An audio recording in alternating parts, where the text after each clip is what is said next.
नमस्कार।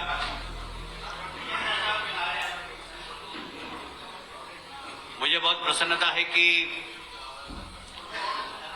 हमारे लोकप्रिय मुख्यमंत्री डॉक्टर मोहन यादव जी के नेतृत्व में ये तीसरी कैबिनेट बैठक थी। पहली बैठक भोपाल में हुई थी, जिसमें माननीय मुख्यमंत्री जी और दोनों हमारे उप मुख्यमंत्री ने बैठकर तय की। दूसरी कैबिनेट मीटिंग जब मंत्रियों ने शपथ ली थी और विभागों का बंटवारा नहीं हुआ था, उस वक्त भोपाल में हुई थी। और विभाग के बंटवारे के बाद ये तीसरी बैठक है, महत्वपूर्ण बैठक है। और ये विशेषकर हमारे मुख्यमंत्री जी ने रानी दुर्गावती और रानी अवंतिकाबाई लोधी के प्रति अपनी श्रद्धा समर्पित करते हुए जबलपुर में आयोजित की है। दोनों ही महान महिला रानियों ने इस समाज में अपनी साहस और वीरता के माध्यम से विपरीत परिस्थितियों में संघर्ष किया और इसलिए उनको आदर्श मानकर राज्य सरकार ने फैसला किया है कि दोनों ही महिला वीर सेनानी के प्रति अपनी आदरांजलि अर्पित करते हुए रानी अवंतिकाबाई लोधी सम्मान हर वर्ष आयोजित किया जाएगा और रानी दुर्गावती सम्मान ये भी हर वर्ष आयोजित किया जाएगा। समाज के अंदर वे महिलाएं जो विपरीत परिस्थितियों में संघर्ष करके समाज सेवा करती है, उनको सम्मानित करने का काम राज्य सरकार करेगी। इसके साथ ही इनके जीवन पर आधारित फिल्में, साथ ही विश्वविद्यालय में इन दोनों महान रानियों के लिए फेलोशिप, जिससे आज के हमारे विद्यार्थी इन पे अध्ययन कर सकें, इनके जीवन से प्रेरणादायक बिंदुओं को छूकर समाज को परोस सके। इसलिए सभी विश्वविद्यालय में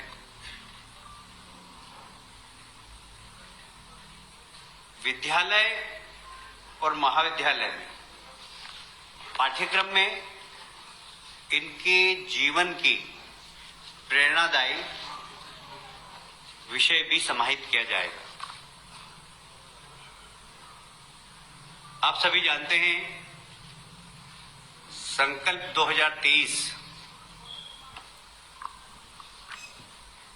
ये हमने चुनाव के पहले जनता के बीच में पेश किया था और ये कहा था कि ये संकल्प भी है और मोदी गारंटी भी है।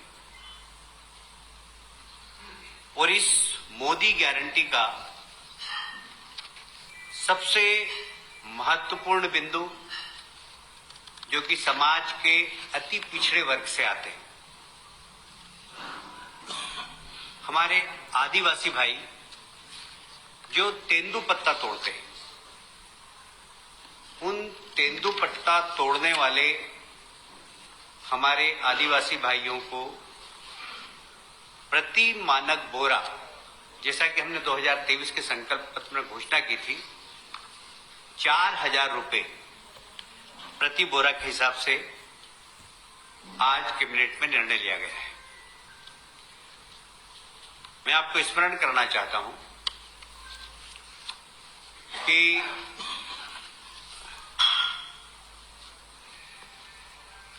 पहले ये 3,000 प्रति मानक बोरा थी, 2013 में 1250 प्रति मानक बोरा थी। हमने इसको बढ़ाकर 3,000 की थी और आप अब 4,000 कर रहे हैं। इससे राज्य सरकार को लगभग 165 करोड़ रुपए का अतिरिक्त भार होगा। एक और महत्वपूर्ण योजना, आप सभी जानते हैं, हमारे देश के प्रधानमंत्री के आग्रह पर पिछला वर्ष सारी दुनिया ने मिलेट्स वर्ष के रूप में मनाया और हमारे यहाँ के मिलेट्स को सारी दुनिया में प्रचारित करने का काम हमारे लोकप्रिय प्रधानमंत्री माननीय नरेंद्र मोदी जी ने किया है। मिलेट्स को श्री अन्न की नाम से माननीय प्रधानमंत्री जी ने इसको प्रचारित किया है और इसके लिए भी एक महत्वपूर्ण योजना रानी दुर्गावती श्री अन्न प्रोत्साहन योजना, ये एक बहुत महत्वपूर्ण योजना है।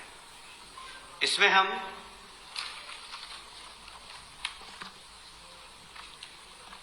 हम जो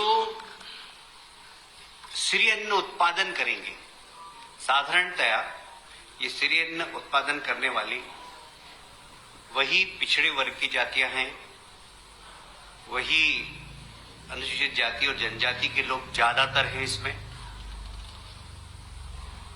जिसमें कोदो, कुटकी, रागी, ज्वार, बाजरा आदि के उत्पादन करते हैं। इनको प्रति किलो 10 रुपए की प्रोत्साहन राशि प्रदान की जाएगी। ये उनके खाते में सीधी जमा कर दी जाएगी। इसका उद्देश्य सिर्फ यही है कि इस प्रकार के अन्न के प्रति लोगों की रुचि बढ़े और इस वर्ग को उसका ज्यादा से ज्यादा लाभ हो। तो ये मोदी गारंटी है कि गरीब की गरीबी दूर करना, ये गरीब की गरीबी दूर करने का एक बहुत बड़ा उपक्रम है। मैं समझता हूं कि कैबिनेट ने आज इस वर्ग के लिए एक बहुत महत्वपूर्ण निर्णय लिया है। इसके साथ ही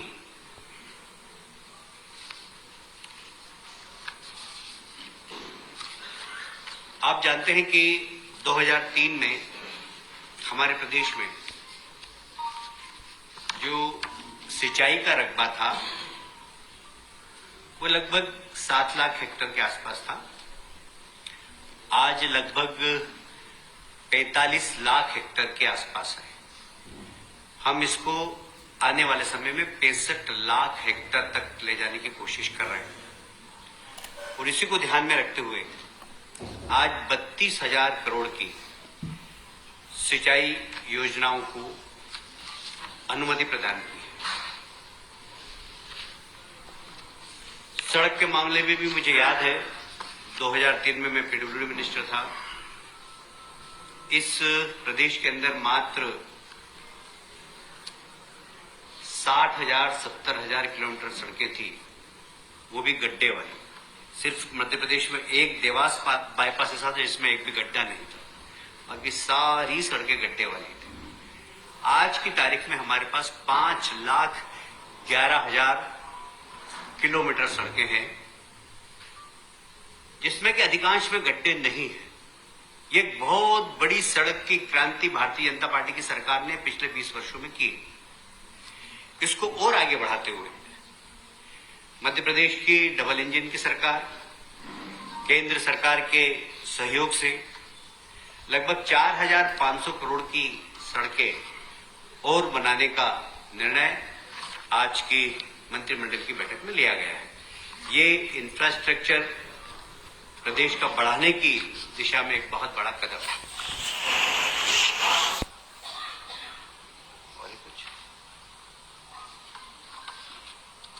आप सभी जानते हैं कि लगभग 100 वर्षों से ग्वालियर में ग्वालियर व्यापार मेला लगता है। ये सिंधिया राजघराने ने प्रारंभ किया था और लाखों की संख्या में वहां लोग आते हैं। उद्योग मंत्री था तब मैं देश तो ठीक है, आसपास के राज्य राजस्थान और उत्तर प्रदेश से भी लोग आते हैं। इस बार फिर से हमने ऑटोमोबाइल्स में 50% विक्रय कर पर छूट देने का निर्णय लिया है। अभी तक एवरेज यहां पर 500 करोड़ के आसपास का व्यवसाय होता है इस मेले में, जिसमें लगभग 300 करोड़ का व्यवसाय सिर्फ ऑटोमोबाइल्स का है। और ये सेंट्रल इंडिया का बहुत लोकप्रिय मेला है। इस मेले को प्रोत्साहन देने के लिए हमने विक्रय कर में भी लगभग 50% की छूट देने का काम किया है।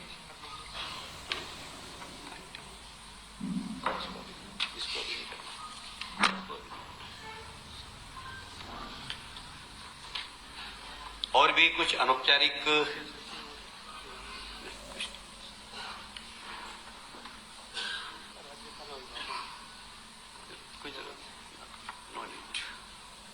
इसके अतिरिक्त कुछ हमारी अनौपचारिक चर्चाएं भी हुई है।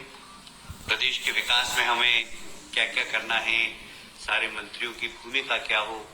जैसे प्रधानमंत्री जी की जो मोदी गारंटी रथ निकल रहे हैं, भारत विकास संकल्प रथ जो निकले हैं, उसकी एक प्रोग्रेस रिपोर्ट पर भी बात हुई और मुझे कहते हुए बहुत गर्व है कि वह हमारा रथ अभी मध्य प्रदेश में बहुत तेज गति से चल रहा है।